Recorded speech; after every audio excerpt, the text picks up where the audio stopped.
Good morning, everyone. Welcome to American Scouser's morning coffee or tea with American Scouser. Morning coffee is here. It's Wednesday. Everybody knows that's when I roll around as the greatest dad. So that's in effect over here. Our connection and Wi Fi and all that kind of stuff could be really rocky because Gordo and I are in some hell of a storm and weather over here. Gordo, how is that weather treating you? Right now we're just getting spit on, but it has been pretty bad. Last night was fairly rough. Yeah, I know. I like when I went out there, I was like, man, like to let the dogs out. I was like, man, you guys better fucking come back in fast while you can, because it was pretty fucking It bad. was But coming. Yeah. and with us as always is our own Egyptian king Rami. Rami, what's happening, man? What's going on, gentlemen? Just happy to be here. Weather over here is not too bad, just a lot of snow, so it's not You too guys bad. still get you're in Utah, right? So you guys Yeah, are still getting okay. snow in April. Yeah, Jesus. Yeah, I don't know. I don't know. I mean, it's not like we're in Chicago. It's not like we got so much great weather over here normally or something like that. So the bar is really low across this episode over here. But and speaking of low bars, I guess we have to at least touch up on the game yesterday. I really would rather not. Alan says, good morning. Good morning, Alan. It was really rough. Actually, you know what? Before we get to that, this is the whole goal of my year of the season right now. It's a shit hell. Like, I mean, it's a shit show entire year. So trying to make something positive. So when we look back to the season 5 years from now, instead of saying, remember that game when Jones started and didn't do anything? We just basically say, hey, that was the year we did that huge fundraiser. So that's what we're doing. That's the focus right now. We've been talking about this for a while. It has finally kicked in. It's been like a couple of days now, but it is live. So we have the silent auction live. We also have a Facebook fundraiser as well. So if you feel like you're not into any of these items, which I don't know how you wouldn't be because they're all Liverpool items. But if you just want to contribute $1, $5, whatever, and not bid on an item, you can also do it there. And if nothing else, for free, you can kind of like share this in your groups and your timeline and stuff like that. I mean, we've already had some donations from people who I don't know who they are. So that's always a good thing, like then the Francis, I have never seen in a Liverpool group and stuff like that. That means somebody was sharing it and somebody saw it. So a lot of good items, though. I would think everybody would find something to bid on. But like I say, even if you can, we have the fundraiser going on right now where every single dollar helps. I know sometimes people see it and say, all like so on. So I don't even know if people can see how much others donated and stuff like that, but we've had anything from, obviously we started out with $500 from our contributors over here, our writers and stuff like that. But we've had people who do 50, we have people who do 10, and I don't care if it's $1, everything adds up. So please head over to our page. We'll be posting it nonstop, harassing the heck out of you to make sure everybody's aware of it. Hoping to make this one big positive out of the season, because let's face it, not a lot of positives to talk about otherwise. No snow here in Houston, but it'll rain later today, he says. Temperature 75. Ugh, I don't know about that. See, you can brag all you want, Alan, about like not having snow and stuff, but I don't know. It's Texas heat. I don't know if I could take that either, but can't say shit. We're in Chicago. Until we move to California, I don't think anybody can brag about weather here. Okay, let's talk about it briefly, for God's sakes, and get it out of the way over here. What the hell was that yesterday, Rami? Was that like one of the worst games to watch? I mean, if you watch that game, first of all, you could easily have said this. What is this, championship? Because it didn't look like Premier League, based on all the mistakes that was happening out there. I mean, it almost at times felt like Major League Soccer kind of a quality, but then there would be some stuff like a 5-6 passes strung together, and you'd be like, "Oh, okay, we're back to Premier League," and they were like, "Oh, we're back to Major League Soccer again." So, what do you make of that game yesterday? Were you able to stay awake?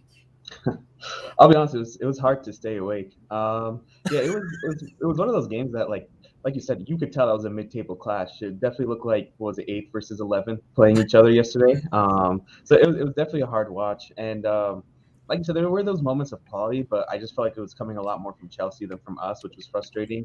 And it was just like one of those games that you felt like you lost 0-0, even though we didn't really. You still get a point, but you just kind of like, we definitely. I feel like we're the second best team out there. I think we were definitely second best team, and there's a lot of like, there's both disallowed goals. Either one like could have very well counted.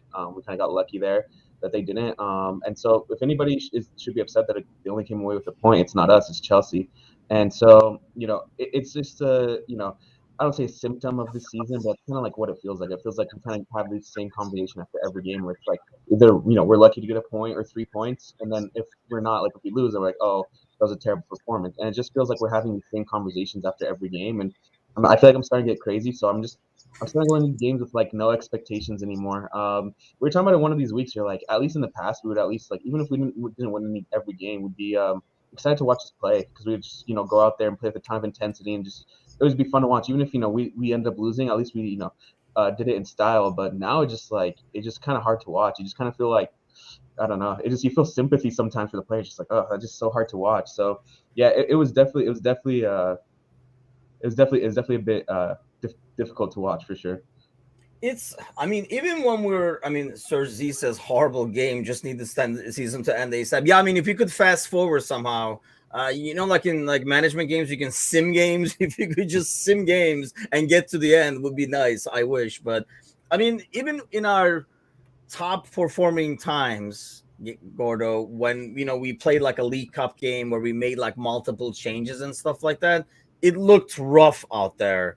So when you're already in a poor form and you throw these like a bunch of new players out there, that backline changes and stuff like that, you almost expect it to be like that. But at the same time, you almost want somebody like Curtis Jones or whatever to come in and say, hey, I deserve this spot, look what I can do and stuff. And it was more like, oh, this is why we haven't seen you in a while more than anything else. Yeah, it was a rough day for him. I mean, his whole day was summed up by, I think it was the maybe like 30th minute or so. There was a corner clearance. He comes in. It's like typical, just this, someone looking to score a goal, just hits it one time just to put it right back in the box.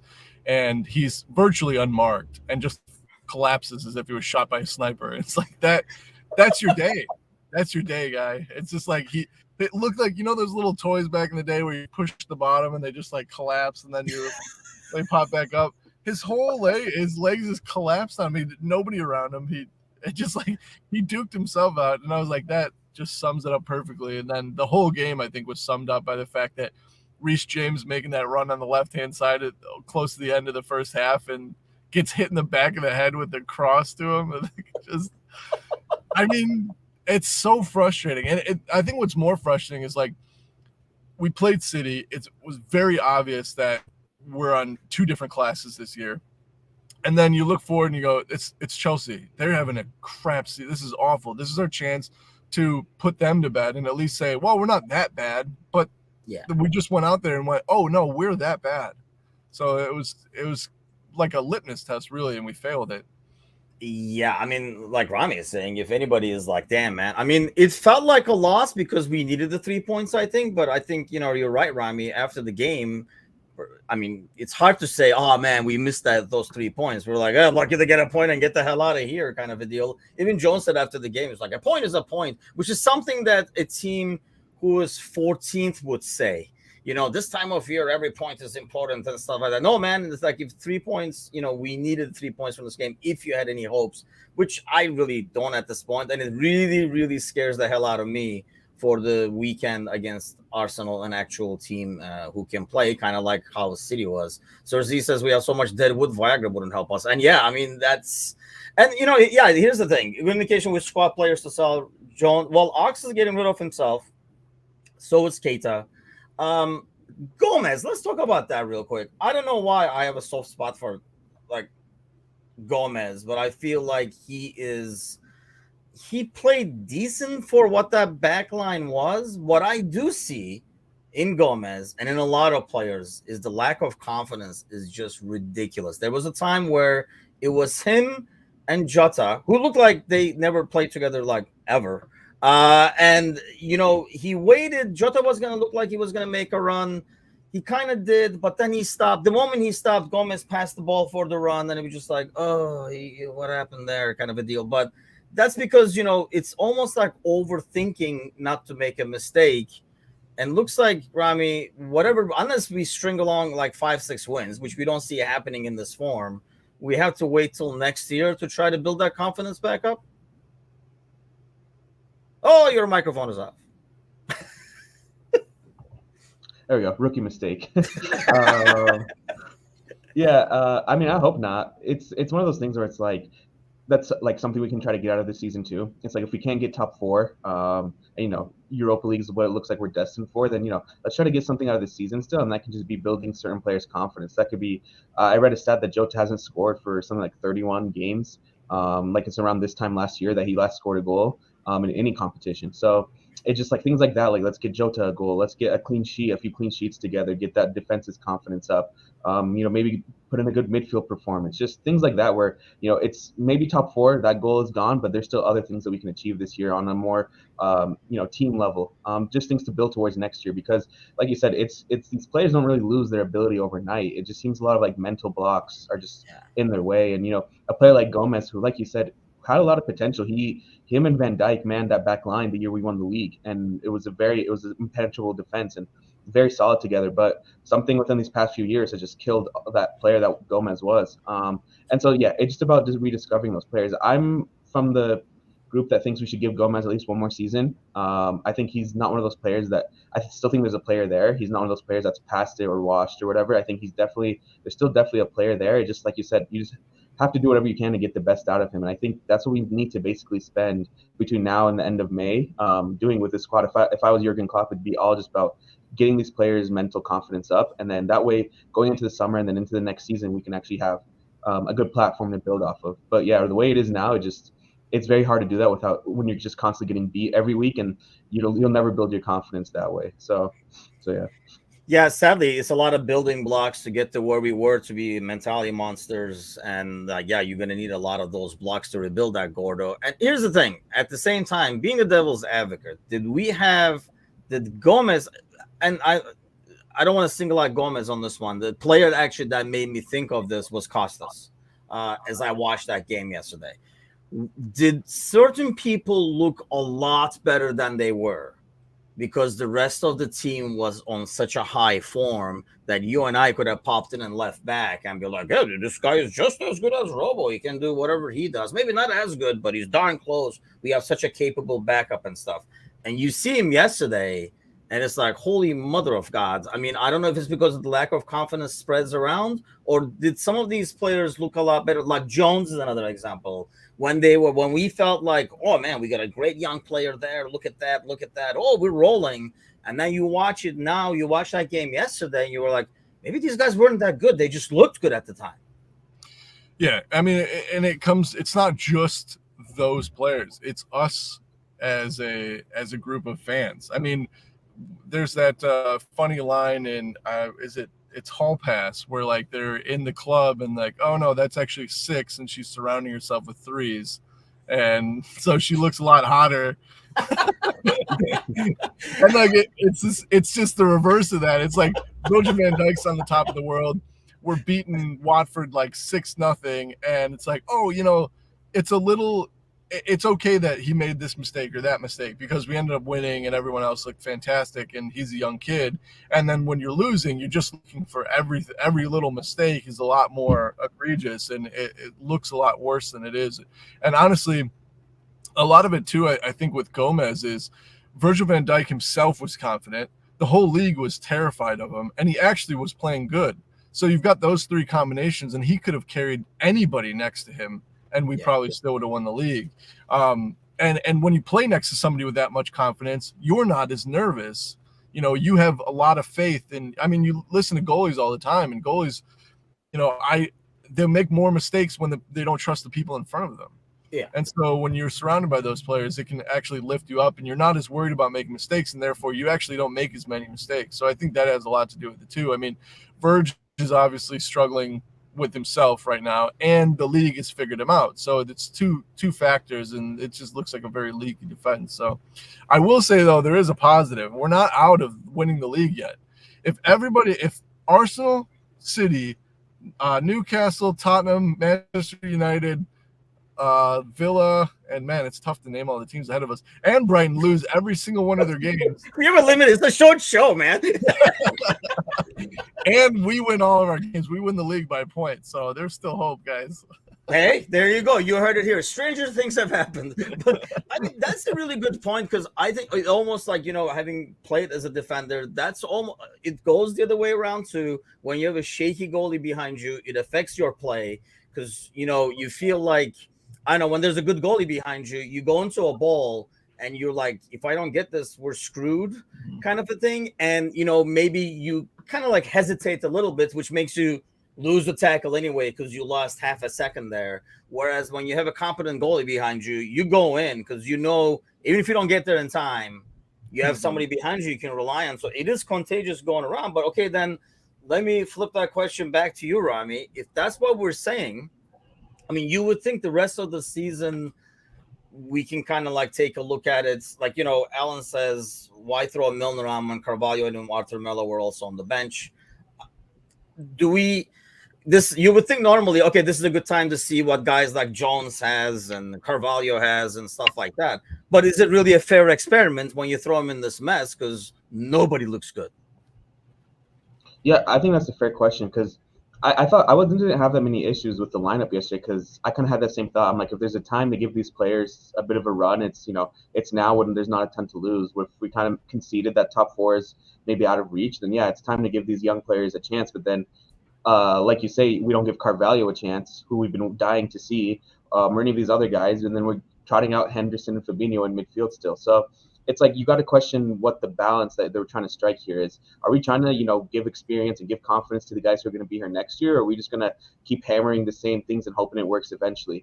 And that's my biggest concern is I don't see the vision here. I don't see what the plot is. I don't see what we're going to try to achieve, like I said, before the end of this year. If we are going to try to achieve that confidence, try to build up some of these guys' form before the end of the year, it's not going to come from just, throwing whatever at the wall and hoping it sticks. We got to have, I feel like, a cohesive and decisive plan that, hey, Carvalho, you're going to come on for the last 10 minutes for every match for the rest of the year, just so he knows, like, that's going to be your role. Or whoever's needs confidence. Jota, you're going to start at the 9 for us, in the number 9 position for us from now on for the rest of the year. Just something like that to have a plan where these players feel like we're trying to do something to build their confidence. Now I just feel like it's just one scapegoat after another because we're just throwing whoever in and they end up, like you said, failing by association, I guess you could say, because everybody around them is failing. So, and then just becomes this cycle. And so I think that's what I've been most frustrated with is just that, yeah, the performances aren't great, but I just don't see feel like there's a plan to just get us out of this mess. It's just kind of like doing plan A until we hope plan A works, and it's not working right now, obviously. So, I mean, what do you suggest, Gordo? I mean, obviously, I know like the fans have already started summer in their minds and probably doesn't help the team on the field as well. And people keep saying, we were talking about this, I think, on Monday morning where everybody was like, spend the money. Nobody can spend shit right now. So calm the hell down and wait till summer. It's not like we can go out and buy anybody right now. And anything you hear now in terms of it's all settled and done, it's not, because nothing is signed yet. So you're going to have to chill till summer anyway. But what should happen on the field? Do you want to see, like what Rami is saying, if we feel like this is where Jota is going to play, he should start there regardless? Or, do you want to see the young guys and not keep throwing Milner out there? With I got nothing, I love Milner. Awesome signed jersey of him, by the way, in the silent auction too. But give, I know we keep saying Carvalho. There has to be something. I mean, it's not like Klopp doesn't like his hair and doesn't play him. There's something happening in training or something he said or whatever that he's in the doghouse right now. But do you want to see people where they should be and what we get to see from them? Or do you want to keep this team to keep pushing to build that maybe mentality towards the end of the season? So in our hearts and minds, and watching that display, top 4 is probably out of the question. However, mathematically, it is not. So I think you just won us the title, man. You can't flip back and forth like that. But like I said, mathematically, it's not out of the question. So we need, I think it would be really foolish to give up on top 4 and just be like, hey, let's just have fun out there and put a bunch of kids where they shouldn't be and see if this works and that works. We're not out of it yet, so we need to act that way. Obviously, in order to do that, we have to play a lot better than we did in the last 2 games, and we're not helped by the fact that we're facing one of the most informed teams next. But there's a part of me that's like, Jurgen Klopp has to sit down the guys and go, This has been shit. All right. We've got a couple more games left. We've got 10 more games left. This is your job interview. Get out there and show me that you still want to be in this team, and show me that you should be a part of this team. And I think that'd be a difficult decision. I don't think he's that kind of person, because he's more of a man manager and more of a guy that likes to bring that cohesion, but there's something wrong there. And personally, I think in order to kick it in gear, maybe that's the thing is, John Henry said, FSG is going to support Jurgen this summer and spend a lot of money. So if that's the case, then nobody's safe. And that's maybe that's how you push him to the end of the season. So before we move on to the next topic, I want to ask you guys that. Meanwhile, my connection is all over the place. I think you can blame the storm. I'm sometimes moving around in like slow motion. I see myself like swimming across the screen. But what is a lot of money? Gordo, since you said it, let's start with you. When they say FSG will invest and spend a lot of money, give me a net amount that you have in mind that you're like, this is what's probably coming. Net. Which, mind you don't have a lot to sell aside from Callahan, right. Maybe unless you say, hey, yeah, we are going to move on from Jota and get what we can for him, or you move Mo or somebody like that. But give me a net spend amount. What I want, or what and you're still like moving on this. Give me both. Give me both as I freeze and unfreeze myself. I was gonna say, it was distracting to watch you like move in high school. Somebody check on Timuchin, make sure he's okay. What I would want is probably like, all right, so let's say Jude Bellingham is like the name on everybody's lips. They're supposedly asking $130,000 for him. That's one player. So if that's what it's going to cost, you think $200,000. They're never going to spend that. If they bring in Jude Bellingham, he's most likely going to be the only person they buy. I mean, look at Chelsea, how much money they've spent. I mean, if I was a businessman, I would look and go like, what is the point of spending more money? Because it doesn't work in a lot of cases. So like, if I'm taking the cautious route, I would look at a team like Chelsea, who we kind of unfortunately have to compare ourselves to now, and say, they splash cash and they haven't improved. They've actually gotten worse. I mean, these are the Super League champions, the reigning Super League champions. It's just like, I don't know. It's hard for me to see them spending that. But if Jude Bellingham they're going to get him and he's $130,000, I'd like to see $200,000 in the summer. How about you, Rami? How much you got? How much you got rolling on this thing? Yeah, similar figures. It's hard to say a specific number just because the market is so crazy. And a player like 100 million gets you one player now, maybe not even one player in Jude Bellingham's case. So it's hard to say specifically. What I would say is I feel like we need a few midfielders, potentially 3. I think we need a central defender. I think either one of Matip or Gomez does need to move on. We need to decide if Calvin Ramsey is going to be that guy for Trent, and if not, then we definitely need a solid right back deputy. And then if we still have a little bit of money left over, I think we do need a backup right wing. I don't think Mo can play every game. He's turning 31 this year, or either 30 or 31, and he's getting older. I don't think he can play every game like he has been the past 4 or 5 years. And so when you put all that to count, that's like 5 or 6 players. And like I said, the market just getting crazier and crazier. At a minimum, you're looking at 40, 50 million each. That's like $250, $300 million. And like Gordo said, are we really expecting FSG to put this money up? Especially if one of those players is Jude. That's 150 just on one player. So then you're asking, another 150, 200 just for the other 4 or 5. And that's what the squad needs. It's not like I'm asking, anything I said was out of the ordinary. Those are players and positions that we need filled. Not because of, this season, because of years of mismanagement. And it just coming to bite us in the butt right now. So I think that's what we need. What's going to happen is either we get just Jude Bellingham, maybe like a central defender, like on a free or something like that, or we get, a few of the names that we've been hearing, like Mason Mount and Ugarte from Sporting, maybe like 2 or 3 of those names, and also like a central defender. But for us to get all of the above, I think is extremely unlikely. And that's maybe what concerns me, is that like money is going to be our only way out of this situation, and it remains to be seen. And if that happens, then based off our history, I just don't see it happening. See, Cersei has a lot more confidence. He says we have 250, and then he already made the budget, 120 for Jude, and then 64 Mount. And then I'm really thinking, see, that's not bad though. See, he's at 180. I feel like we got midfield solved, where you can now get somebody else for 10 or 15 or whatever to like tack on there. And I know, yeah, you will almost have to find some players to fill in for like your right backup, because I don't know when Ramsey is going to even come back from his injury.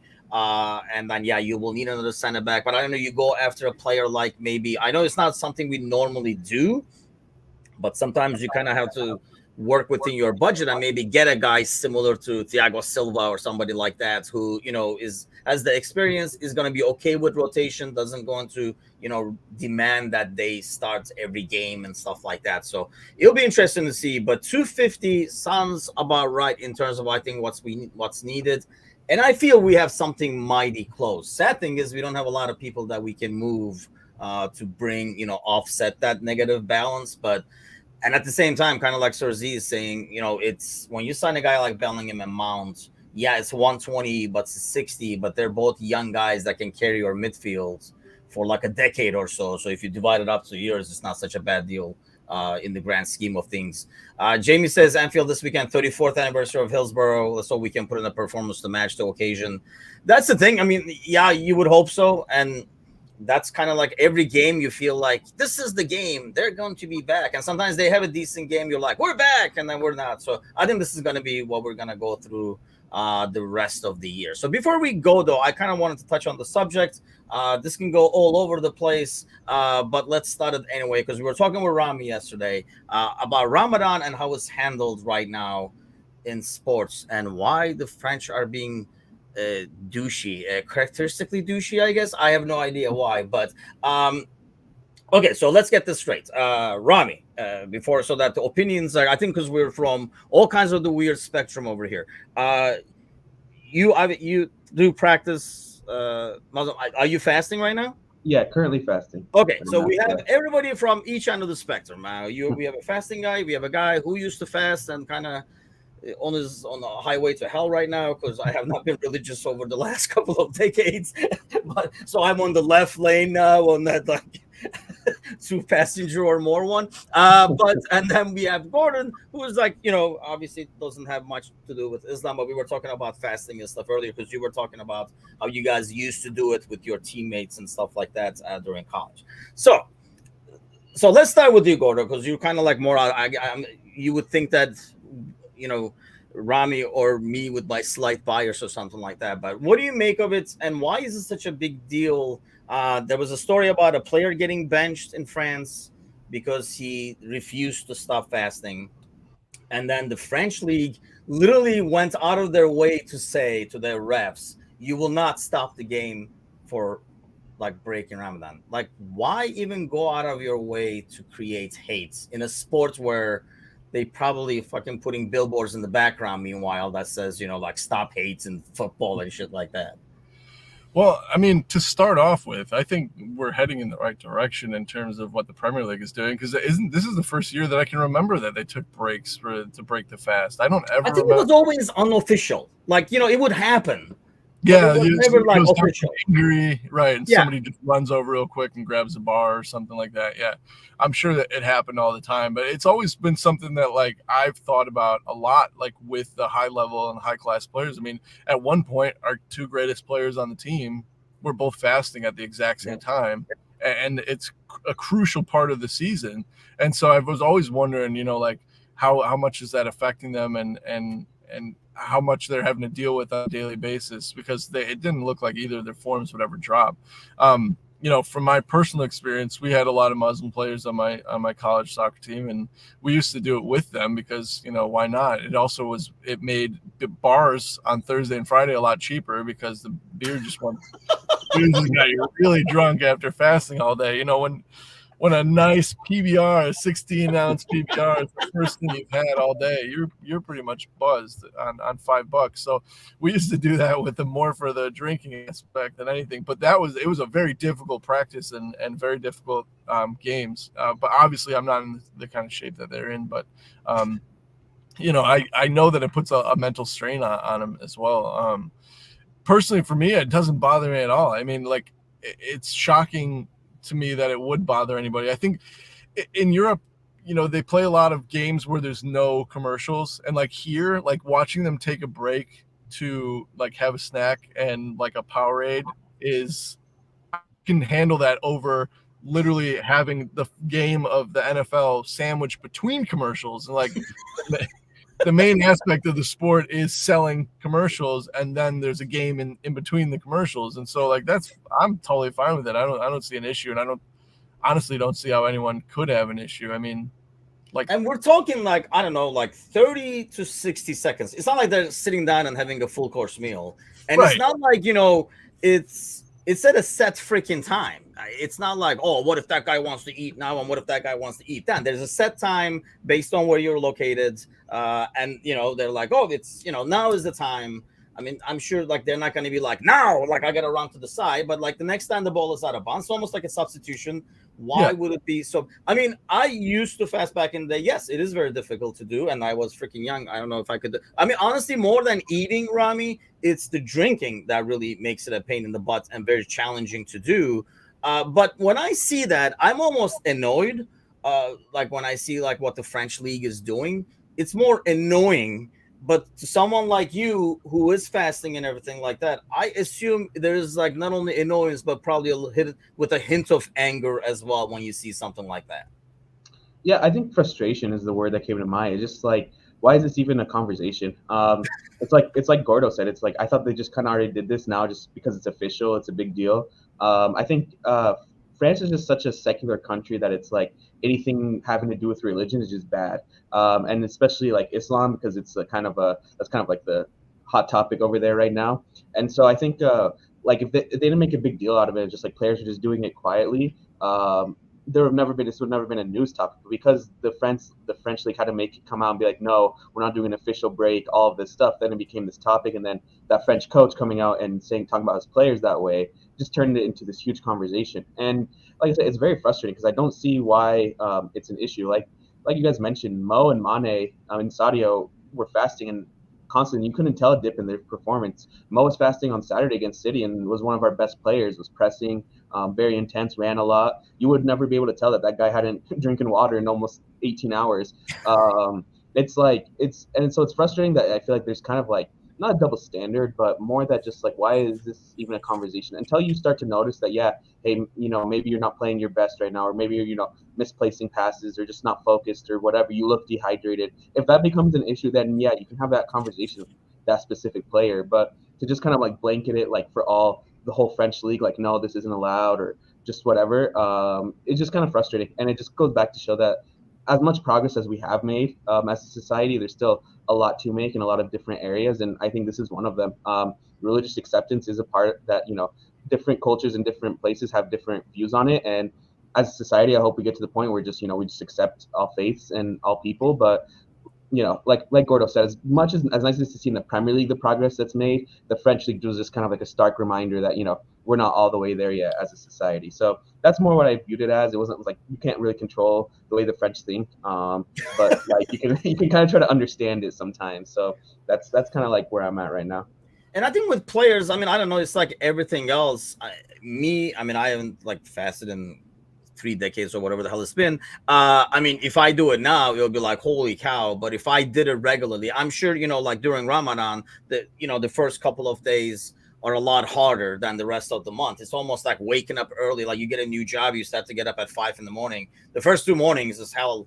But then you get used to it, and then you start waking up at 5 a.m. on your fucking day off because now your body is used to it. So it's just, so it doesn't affect probably these players as much as we think it would affect us. If we suddenly stopped and didn't have any, like, because they've done it before. And I don't know, maybe they're smart enough to kind of start prepping for it before Ramadan starts. And on the first day, they're not like, okay, today is the day kind of a deal. But aside from, I mean, here's the thing, and this is what, like, made me kind of like convert over time. Why use something like this in a sport that's kind of trying to become more open and everything like that, Gordo? Why kind of like go out of their way to make a statement for it? That's what I didn't get. Like they didn't, I don't know if the refs were like, don't leave us hanging out there so that, they make a statement to cover the refs' asses. But it almost seems like extra douchey to go out of your way to say, nope, suck it up, Buttercup. Another 20 minutes, then you can eat all you want or something like that, like an asshole would.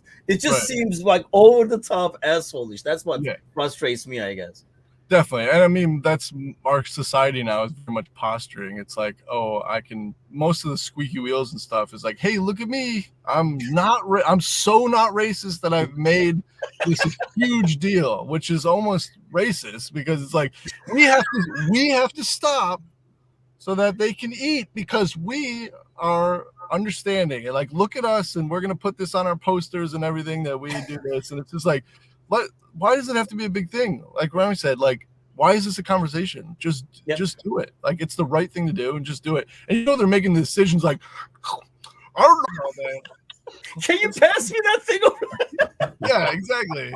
It's so frustrating. It's just like, why? It's just a whole show. It's a song and dance thing. And, one of the best things is like comparing it to the NHL. The NHL loves to do that where like they'll do warm-ups. So it's like military night or Pride night or they'll do Black Heritage, and it's just the warm-ups, and then they come out in their regular jerseys. It's like they spend 15 minutes on the ice, like, look at us, like we agree. When nobody was watching, Mike. Everyone's still getting beers, and that's like, all right, take those off real quick, hurry up, and let's throw them in the auction and like say that we're support Black lives and all that. And it's just like it's such a show, and it's why is it a conversation? It should just happen. It should just be human nature to do it. And yeah, and I like it's like you were saying, Rami, it should not be a conversation. And I didn't even think of making a conversation until I saw all these headlines yesterday and this morning about a player being benched. So I mean, that has to be a major lawsuit, right? I mean, the guy is like, you're like, you can't fast, well then you can't play or something like that.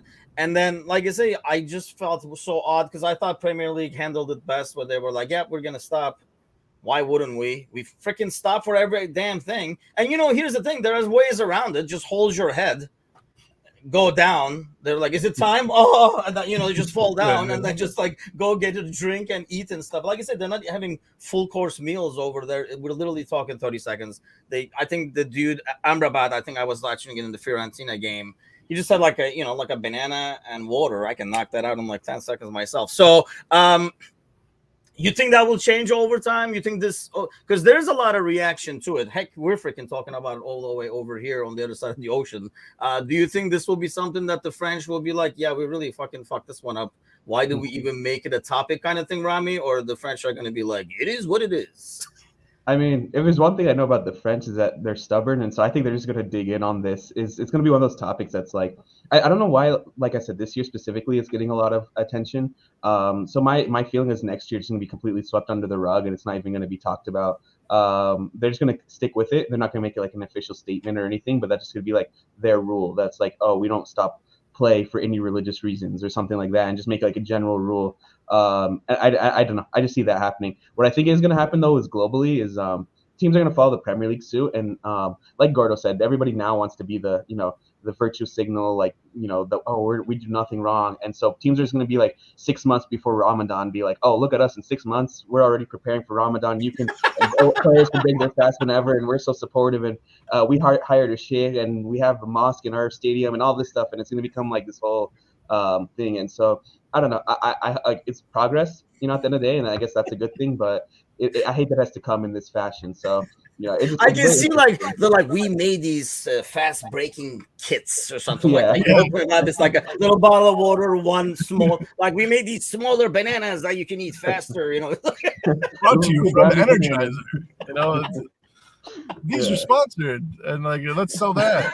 But it is so much just like, you can practice your religion, but we're gonna set the timeline for you. It's gonna be at the 20-minute mark. It's like you can practice in our bubble. We're gonna tell you when to do what. It's just like, what is going on? I mean, it's a very reasonable accommodation. I mean, I can understand them saying, well, if you do this, then we have to do, like that's what everybody says whenever they don't want to give in anything. We're like, well, if you let him do that, then this guy can do this and stuff. I mean, this is like a really reasonable accommodation that they could have done. It would be a non-story, and like I say, it's like 30 seconds. It's a head injury or it's a Neymar. I mean, Neymar rolls around. By the time Neymar gets up, the dude would be like be done with his fasting. So like then get Neymar out of the league if you don't want the game to stop. But so real quick, Alan wants to know what we think about our points haul this season. I haven't done the math, and honestly, I don't even know if I could with this team. But real quick before we go, Jamie was talking about it earlier. I'm done waiting for a response from this team, Gordo. But what do you expect to see this weekend? I think that the gravity of the situation really lights players up. They usually do like a ceremony before the game, and everybody lays the wreaths, and the crowd is usually in really good voice, and everybody knows that Anfield's crowd can win games. Even if the team is not doing well, that crowd can win the game for him. I mean, even Jose Mourinho even talks about that time that the ball was sucked into the net when they scored against Chelsea. I think it was 2005 or 2006. So it should lift them up. I'm hoping for, it's like fingers crossed. It's like what an embarrassing time for the city if we just get swept aside and it's a no contest like it was in the second half against Manchester City. In terms of how the team is going to finish this year, I mean, I really think that it's within reach. And I look at all the teams above us and I'm like, I don't know if they can put together that full, like that running of the season. Whereas like Liverpool have had that, where like we can push the last 10 games of the season, we can make some really magical things happen. And that's really all we need. I mean, if we can get to the final day with a sniff at top 4, then I think we could do it. How about you, Rami? Sparky says a 3-1 Arsenal win. What do you expect to see this weekend? Yeah, with it, being the anniversary and all, and just being such a big occasion, I think the Anfield crowd is worth at least a point in that situation. I think, they're good enough to get us a draw. I think it's on the players then to go forward and get us a win. I think Arsenal still has ghosts that they need to exercise at Anfield, and I don't think they're there yet. I think this is a big test for them. If they can come to Anfield, and just, from a neutral perspective, they can come to Anfield and get a win. I think they're going to go on to win the title, I think. But if they come in and we do to them what we did last season and seasons past at Anfield, and just dominate them and just dominate the mental aspect of the game, especially, I think they can go on and crumble and just concede the title to City. So I think this is a decisive game for them as much as it is for us. And so I think it's going to be a big game, and I just hope that our energy just matches that of the crowd and of the occasion. That being said, I struggle to see how this team even scores multiple goals without conceding multiple goals. And so that's really what concerns me. I don't really want to, put a score prediction and jinx anything specifically, but I'm just hoping for Liverpool win at this point. Just something to, hang our hat on. And in terms of a point total, I personally think if we can get to 60 points, that'll be good enough for top 4, because we're at 43 now with 10 games to go. I don't think that's doable, but I think 60 points, I think we can get there. If we can get there, we'll get top 4. The question is, can we get to 60 points between now and the end of the season? That's about 5 wins, a little bit more. So yeah, we'll see if we can do it or not. But I just hope that we can, because it's gonna be so hard to just playing on Thursdays next season. That's gonna be just a tough watch for sure. I mean, if we're not gonna be 4th, I'd rather be 9th. I'll be perfectly honest. I think at least like focus on one thing, maybe control your depth that way and everything like that. But I just don't know how that affects recruiting. I guess that's my biggest worry. I don't know if I care as much about, making the top 4, to make the run at the Champions League. I'm more at this point worried about how it will affect recruitment. And for the weekend, I really think it depends on how we start the game. And then can we get goals? Can we get multiple goals? Because like I was talking about on Monday, even when we were up by 1 against City, I was like, yeah, this is not looking good. And that's pretty sad when your team is up and you can already see the writing on the wall kind of thing. Sergi says he's been praying, and inshallah, one of my prayers will be answered. 5-1. I don't know. Yeah, I keep going, man. We got another 3-4 days over here. You got to stock up goals, because I'm telling you, there's somebody over there praying too, and they're going to score more than 1 goal, I would think. So we need to increase that margin. But gentlemen, thanks a lot as always. And thanks to those liking, sharing, following. Do me a favor, head on to the fundraiser. Even if you can't contribute, give it a share and a like and all that good stuff, so we can get the word out. Making one positive out of this freaking season is what we're going for. So help us make that happen. Thanks a lot as always. The gang will be back tomorrow night under Macca's supervision, if you call that supervision. And the Fantasy Boys will be on right after tomorrow night's live here on American Scouser. Have a great hump day over here. See you guys tomorrow night. Take care.